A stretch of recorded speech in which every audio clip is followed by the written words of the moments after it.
Tyreek Hill had I thought it was compound fracture right out the gate, but it looked like it was more maybe a spiral fracture. I didn't know. I was like, all right. So what is it, Doc? Dislocated his knee. Like Tank Dell last year. Oh, really? Same type of situation as that. Oh, the Tank Dell injury? Oh, shit. Yeah, the question was, he went down pretty routine. My suspicion is the ACL was probably already a little bit loose, seeing how he's 31 and just the way he plays, not completely surprising. He rolled out. There was left leg, so he rolled out, and he ended up popping it to the point where if you look at his left foot, it actually, his leg was pointing up, or could have pointed laterally. It was actually pointed completely to the right. So the only way for that to happen is either a fracture dislocation of the ankle, think Chris Godwin, or fracture dislocation of the knee, think Tank Dell. So then when you kind of analyze a little bit further, you realize the ankle's actually okay. It's the knee. And then they immediately went over to him, stabilized that knee, put him in an air cast, put him on a backboard, loaded him on the cart. You saw him do his clap thing. He's more probably adrenaline than anything. The good news is, as weird as it sounds, is that oh shit, you can see that if you can't handle pictures, gruesome pictures. I like it. I want to watch more of it. So long story short, this was an ideal situation to do it in. The reason why is because what can happen is when the knee rotates, you have to tear the ACL. So the ACL has to be torn. It has to be confirmed. Traditionally, when we see these are 1, 2, 3, or sometimes all 4 ligaments. So 1, 2, 3, 4. Then you usually have a fracture as well. So you literally, there's not a whole lot going on left in the knee. But to be honest with you, that's not the most concerning. The most concerning is actually the knee going backwards and the artery, vein, and nerve getting lacerated. Woo! That's the concern. Yeah. But because it was in a stabilization and he was, on the field and his staff was right there, like if he was, hit by a car going like 50 or fell off of a building or something crazy like that, those happen to happen because it's a less controlled environment. They immediately put him on a cart, then on a stretcher, then an ambulance. They came down to Baptist, which is here in South Miami, kind of near where UM plays, not close to the stadium. Then they immediately went a CAT scan, usually with contrast of the knee or lower extremity, to see if there's any arteries or veins or nerves injured, predominantly arteries and veins. The reason why they do that is because if they don't do that and he ends up having a laceration of that blood flow, you have 6 hours before that lower extremity gets a complete loss of blood and you have to amputate. Ooh, so you have to, there's a very narrow window. There's only a couple true orthopedic emergencies, and this is one of them. So this is probably the most serious one, or one of the most serious ones. So in general, once that was ruled out, which I'm assuming it was, then he undergoes an MRI, which takes about 30 to 45 minutes. Then they will determine the full extent of the injury. Depending on how much is unstable, they'll either do surgery today or they will coordinate, depending on who they want to do it, right? This is a very unstable thing. So you can't exactly fly him to LA and have Elatrash do it.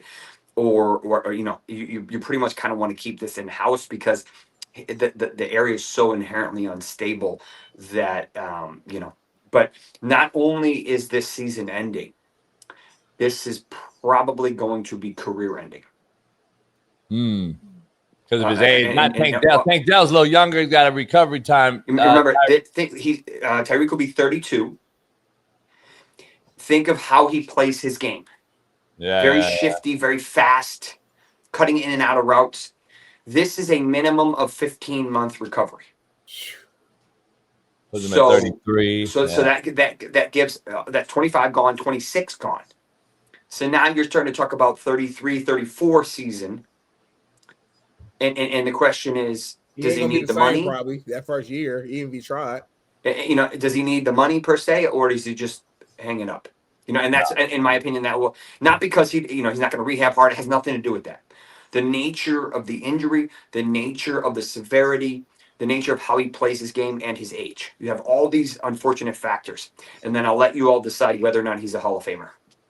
Damn, man, we gotta post that, Belly. And But put the but there. unfortunate, Damn. absolutely unfortunate injury on the back of losing Malik Nabers the day before. Break that real down. Break that down real quick. I don't know if we can get you tomorrow for a bigger deal, but you want to talk Malik real quick?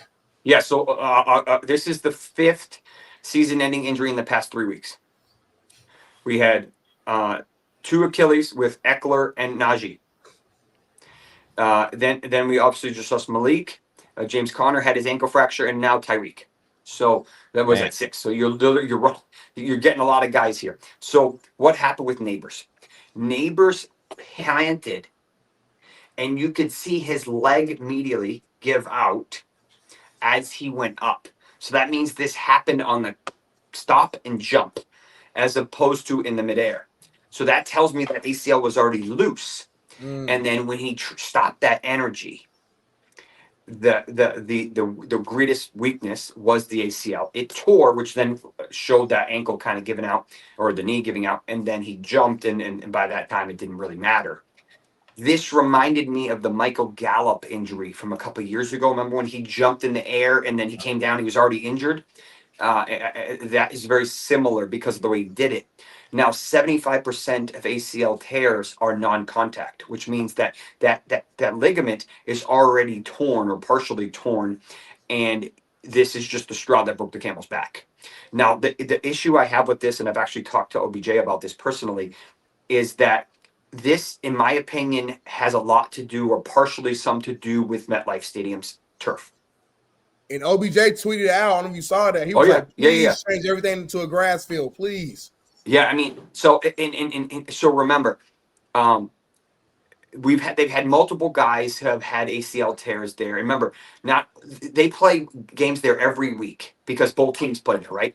Yeah. Not only that, there's something about that turf that just seems to not be as giving as the rest. So when you're cutting, if you're cutting in grass, you're running in grass, and you plant and rotate, that energy through the cleat dissipates and it cuts the grass. What happens in turf, because it's like these little microfibers of little balls of rubber kind of woven together, is that when you plant and you cut, the energy doesn't allow to be dissipated through the turf, so it goes back into the body. And then you have these little micro tears. So think OBJ's ankle fracture dislocation. Think of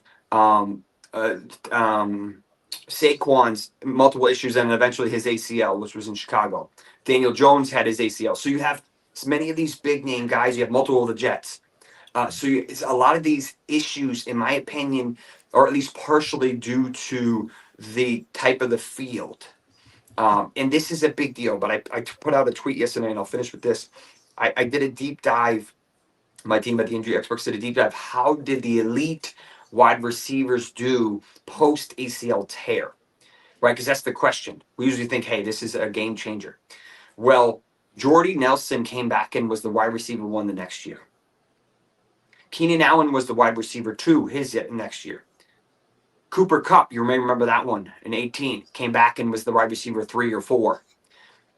Chris Godwin did great despite having a hamstring injury, finished in the top 20. OBJ struggled. He actually ended up tearing it again that year, I think. So that was why his was fluky, and then the second time he didn't play, so you can't use that first year.